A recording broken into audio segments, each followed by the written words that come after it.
मेरे प्यारे दोस्तों, ज्ञान के सागर में आपका स्वागत है। दोस्तों, क्या आप जानते हैं कि यदि आपकी कुंडली में कोई भी अनिष्ट योग हैं, तो वो सारे अनिष्ट योग शिव उपासना से ठीक हो सकते हैं। अनिष्ट योगों को अगर दूर करना हो, तो शिव उपासना ही एकमात्र उपाय है। जी हाँ, हमारे पवित्र ज्योतिष शास्त्र में जातक की जन्म कुंडली के अनुसार मिलने वाले सुख दुखों की फल प्राप्ति में काल निर्णय का बड़ा महत्व है, जिन्हें ग्रहों की दशाओं, अंतरदशाओं तथा गोचर आदि के माध्यम से जाना जाता है। अंतरदशा आदि भेदों से युक्त सभी दशाएं प्राणियों के शुभाशुभ मिश्रित फलानुभव की प्राप्ति को दिग्दर्शित करती हैं, दिखाती हैं। इसी कारण ज्योतिष शास्त्र में महादशा तथा अंतरदशा का अत्यंत महत्व है। बृहत पाराशर होरा शास्त्र नामक ग्रंथ में प्रायः 40 प्रकार की दशाओं की चर्चा है, किंतु व्यवहार में विंशोत्तरी, अष्टोत्तरी तथा योगिनी दशा का विशेष चलन है। ज्योतिर्विद स्थान अथवा विश्वास से के भेद से इन दशाओं को स्वीकार करते हैं।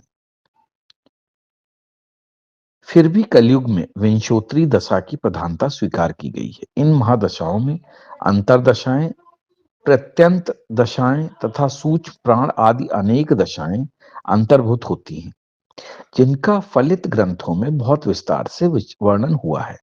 यहाँ केवल इतना ही मैं बतलाना चाहूंगा कि कौन सी दशा या अंतरदशा में अनिष्ट कारक योग होने पर भगवान शिव की उपासना करनी चाहिए। जैसे सूर्य की महादशा में सूर्य की अनिष्ट कारक अंतरदशा हो, तो उस दोष की निवृत्ति के लिए महामृत्युंजय मंत्र का जाप करना चाहिए।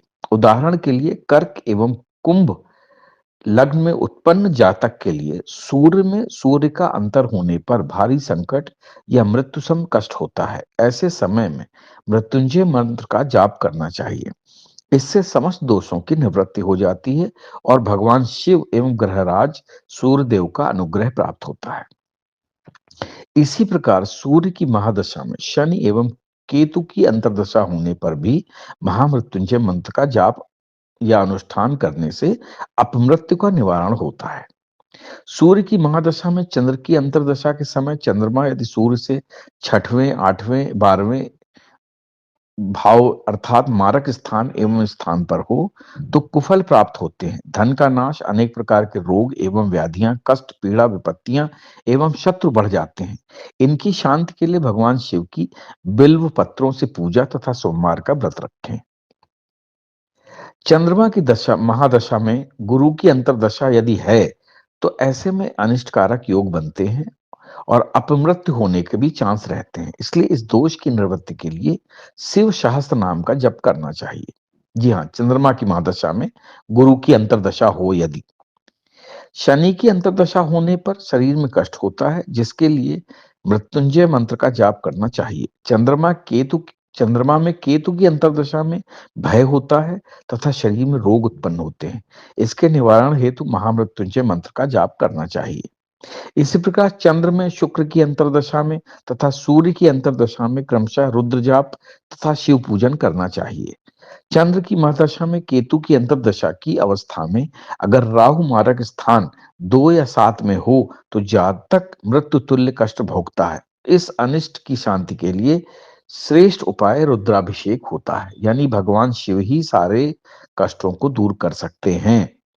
अब ये भी कहा जाता है कि मंगल की महादशा में, मंगल की अंतर्दशा में रुद्र जप तथा वृषभ दान करना चाहिए। राहु की अंतर्दशा होने पर नाग का दान, ब्राह्मण भोजन तथा महामृत्युंजय जप करने या कराने से आयु एवं आरोग्य की प्राप्ति होती है। मंगल में बृहस्पति की खराब अंतर्दशा होने पर शिव सहस्त्र नामावली का जप करना चाहिए। इसी प्रकार शनि की दोषयुक्त अंतर्दशा में मृत्युंजय मंत्र के जप का विधान है। राहु की महादशा में बृहस्पति की अंतर्दशा दोषकारक होने पर अपमृत्यु की संभावना रहती है। इसीलिए ऐसी अवस्था में स्वर्ण प्रतिमा का दान तथा शिव पूजन करना चाहिए। बृहस्पति की महादशा में अनिष्टकारक बृहस्पति के योग होने पर शिव शास्त्र नाम का जाप, रुद्र जाप तथा गोदान करने से सुख शांति की प्राप्ति होती है। इसी प्रकार राहु की अंतर्दशा होने पर महामृत्युंजय के जप का विधान है। दोस्तों, महामृत्युंजय का जप एक ऐसा जप है जिससे आपके जीवन के सारे कष्ट दूर हो जाते हैं।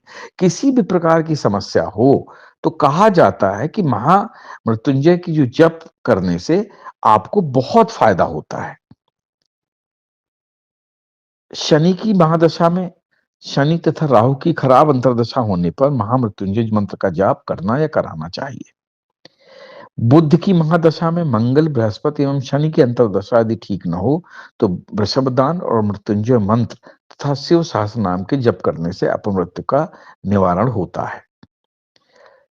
इसी तरह केतु की महादशा 7 वर्ष तक रहती है। इस 7 वर्ष में निश्चित क्रम से सभी ग्रह अपना समय अंतर्मुक्त करते हैं। केतु में केतु तथा बृहस्पति ग्रह की दोषकर अंतर्दशा रहने पर स्वास्थ्य हानि तथा आत्मबंधु से वियोग और अपमृत्यु होती है। ऐसी स्थिति में मृत्युंजय मंत्र का जाप तथा शिव सहस्त्र नाम का पाठ करने से सभी दुर्योग दूर हो जाते हैं। शुक्र ग्रह की महादशा में दोष युक्त राहु, बृहस्पति तथा केतु की अंतर्दशा में महामृत्युंजय मंत्र के जप करने से अपमृत्यु दूर होती है और बहुत ही सुख प्राप्त होता है तथा भगवान शंकर की प्रसन्नता प्राप्त होती है। उपरोक्त ये जो हमने आपको जो सारी बातें बताई हैं, इससे ये स्पष्ट हो जाता है कि अनिष्ट कारक दुर्योगों में भगवान शंकर की सहस्त्र नामावली के पाठ, श्री महामृत्युंजय मंत्र का जाप, रोष्टाध्यायी का पाठ, शिवलिंगार्चन, अभिषेक और स्तोत्र पाठ, सोमवार व्रत तथा अन्य जिस किसी साधन से शंकर भगवान खुश होते हैं, वो हमें कार्य करने चाहिए। ऐसा करने से सभी प्रकार के दिव्य सुख भोग प्राप्त हो जाते हैं और सबसे बड़ी बात, भगवान के श्री चरणों में अखंड प्रीति भी प्राप्त हो जाती है। मार्केज ग्रहों की दशा अंतर्दशा में तो प्रायः महामृत्युंजय मृत के जाप का विधि विधान निर्दिष्ट है, क्योंकि महादेव के होने से भगवान सदाशिव काल के भी महाकाल महानियंता है। महर्षि मार्कंडेय जी ने भी अल्पज्ञ आयु का योग जानकर भगवान शिव की शरण ग्रहण की थी और उनकी चंद्रशेखर माश्रय मम की करश्यति वै यमः में अतुष्ट निष्ठा थी। भगवान के शरणापन्न होने पर भी तो वे सदा रक्षा और सुरक्षा करते ही हैं, इसलिए भगवान की शरण में ही जाना चाहिए। इस प्रकार ज्योतिष शास्त्र के आश्रय से काल का सम्यक ज्ञान प्राप्त करके आप बिना विचलित हुए नित्य कर्मों के साथ साथ भगवान शिव की आराधना करके अपने लोक परलोक को सुधार सकते हैं। ये ज्योतिष शास्त्र में हर जगह वर्णन है और ज्योतिष शास्त्र भगवान शिव की स्तुति को बहुत ही एक अच्छी तरीके से अपनी बाधाओं को दूर करने का साधन मानता है। जय हिंद, जय भारत।